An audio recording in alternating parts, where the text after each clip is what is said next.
बिस्मिल्लाहिर्रहमानिर्रहीम। अस्सलाम वालेकुम व्यूअर्स, कैसे हैं आप सब? उम्मीद करती हूँ आप ठीक होंगे। अल्हम्दुलिल्लाह मैं भी ठीक हूँ।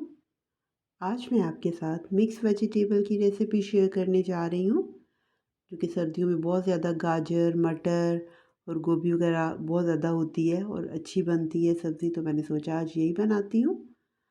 तो मैंने आलू, मटर, गाजर, गोभी और प्याज, टमाटर वगैरह जो है जो आम हंडिया में डलती सब चीज़ें तैयार कर ली हैं। चलिए अब प्रोसेस की तरफ तो मैं साथ साथ आपको बताती भी चाहती हूँ। ऑयल थोड़ा सा गर्म हो गया, 4 टेबलस्पून मैंने ऑयल डाला, ज़्यादा ऑयल मैंने नहीं डाला। एक प्याज बड़े साइज़ का था, वो मैंने डाल दिया है। हल्का सा वो सौते सा होगा तो उस पर मैंने सफ़ेद ज़ीरे का 1 टीस्पून डाला है और 3 जो बड़ी वो लाल मिर्च होती है साबुत वाली वो डाल दी है। और ये थोड़ा सा सौते हो जाएंगी सारी चीज़ें तो फिर अदरक लहसुन की पेस्ट मैंने डाली है, 1 टेबलस्पून है ये। यानी कि पहले प्याज और ज़ीरा वगैरह कर लिया और फिर लहसुन अदरक डाल दिया है। अब टमाटर मैंने इसमें ऐड कर दिए हैं, 3 मीडियम साइज़ के टमाटर थे। टमाटरों को मैंने थोड़ा सा मैश सा कर लिया था, चॉप टाइप कर लिया था ताकि वो इजीली फिर उसकी भुनाई हो जाएगी। अब ये नमक 1 टीस्पून है, चिली पाउडर भी 1 टीस्पून है, चिली फ्लेक्स में हाफ़ टी स्पून है, कोरिएंडर पाउडर 1 टीस्पून है और टर्मेरिक पाउडर भी 1/4 टीस्पून है। यानी कि नमक, मिर्च, हल्दी, सूखा धनिया और दड़ा मिर्च, दादर मिर्च जो भी आप इसे कहते हैं, इन चारों पांचों चीज़ों को डाल के तो साथ ही थोड़ा सा पानी मैंने इसमें ऐड कर दिया है ताकि ये मसाला जो है ना वो अच्छे से नरम हो जाए और मैशी सा हो जाए। और इन सब चीज़ों को मैंने डाल के थोड़ी देर ढक दूँगी ताकि फिर ये मसाला अच्छे से गल जाए। बस इसको थोड़ा सा गलाना है और फिर उसके बाद इसकी भुनाई करनी है हमने। मसाले को ज़ाहिर है जो जब भी हमने सब्ज़ी या कोई चीज़ भी बनानी होती है उससे पहले मसाला अच्छे से भूनना होता है हमने। तो अब ये देखिए मैंने खोला है तो अभी भी ये देखिए मसाला थोड़ा सा वो मुझे लग रहा है कि पूरा थोड़ा सा मैश नहीं हुआ, तो मैं इसे थोड़ा सा और मैश कर लूँगी चम्मच से ही कि ज़रा अच्छा सा ये भुना जाए। देखिए इसमें ऑयल बिल्कुल आपको फ़ील नहीं हो रहा है, 4-5 चम्मच जो होते हैं ऑयल के बस मैं डालती हूँ। पर जब एंड पे हंडिया बनती है तो माशाल्लाह बिल्कुल ठीक होती है, बिल्कुल हेल्दी। अब देखिए मैंने आलू जो काट के रखे थे वो डाल दिए हैं, मटर इसमें ऐड कर दिए हैं, फिर गाजर और गोभी सारी सब्जियां जो मैंने काट के रखी हुई थी वो मैं इसमें ऐड कर दूंगी। दिखने में भी कितनी प्यारी लग रही हैं और जब पकती भी हैं तो ये बहुत हेल्दी है हमारे लिए ना, मतलब अगर हम ऑयल ज़्यादा नहीं डालते हैं इन सब्जियों में तो ये बहुत हमारे लिए हेल्दी ऑप्शन होता है खाने का कि हम सिंपल भी रोटी अगर नहीं भी हम लेना चाहते तो हम सिंपल चम्मच के साथ भी ये सब्ज़ी खा सकते हैं।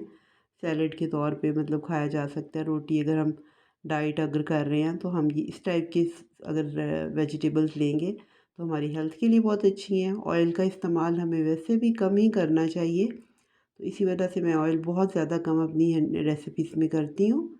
अगर आपको मतलब ज़्यादा ऑयल में ही पसंद है तो आप सेम यही रेसिपी ऑयल आप ज़्यादा डाल लें।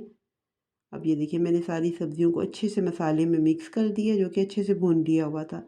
अब मैं इसमें थोड़ा सा पानी ऐड करूँगी क्योंकि मटर और आलू जो है थोड़ा सा गल तो जाएंगे पर इसमें थोड़ा सा पानी ऐड करूँगी, बहुत ज़्यादा पानी नहीं है ताकि ये गल जाएँ। और बहुत हल्की आंच मैंने कर दी है चूल्हे की ताकि जो है ये इनकी सारी सब्जियां जो हैं वो टेंडर हो जाएं।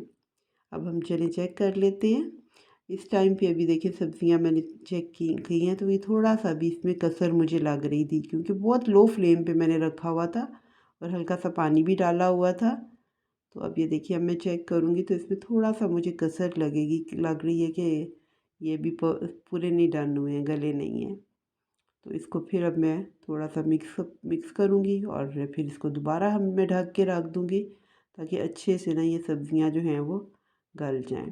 ये मुझे तकरीबन 8-9 मिनट हो गए थे, मैंने इसको लो फ्लेम पे रखा हुआ था, पानी डाल के जब रखा था तो अभी भी ये गली नहीं है। तो फिर मैं इसको दोबारा रख दूँगी 7-8 मिनट, मैंने फिर वही लो फ्लेम पे बिल्कुल जैसे दम टाइप वाली आंच होती है उसी पे रखा है क्योंकि सब्ज़ी जितनी आप हल्की स्पीड पे बनाएंगे वो उतनी ही टेस्टी बनती है। अब ये देखिए अब ये सारे अब मैंने चेक किया तो अब ये कंप्लीट गल चुकी है, बिल्कुल परफेक्ट जैसे जितनी हमें चाहिए। आप देखिए ना बिल्कुल ये गली हुई है मतलब मैशी साथ साथ नहीं चिपक रही, अलग अलग है और बिल्कुल परफेक्ट गल परफेक्ट गई है और चिपकी हुई साथ नहीं है, अलग अलग से है।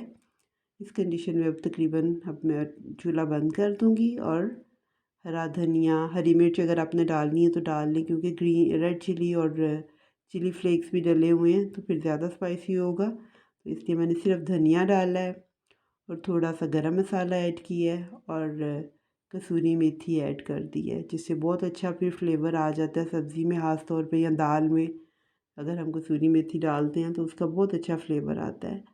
तो आप भी ज़रूर अपनी हंडियों में एंड पे जब पक जाती है, अब चूल्हा मैंने इस वक्त बंद कर दिया, तब मैं इसमें गरम मसाला भी तब डालती हूँ और कसूरी मेथी भी, और फिर उसको हम थोड़ी देर के लिए बंद करके रख देते हैं ताकि फिर हम थोड़ी दम पे रहे हंडिया, तो वो उसके ऊपर मतलब बिल्कुल परफेक्ट हो जाती है, सही हो जाती है।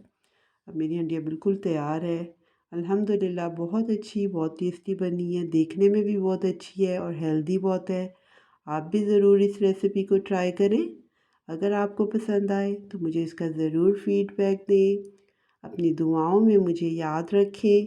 अल्लाह हम सबको अपनी हिफ्ज़ व अमान में रखे, अपनी रहमतें नाज़िल फ़रमाए।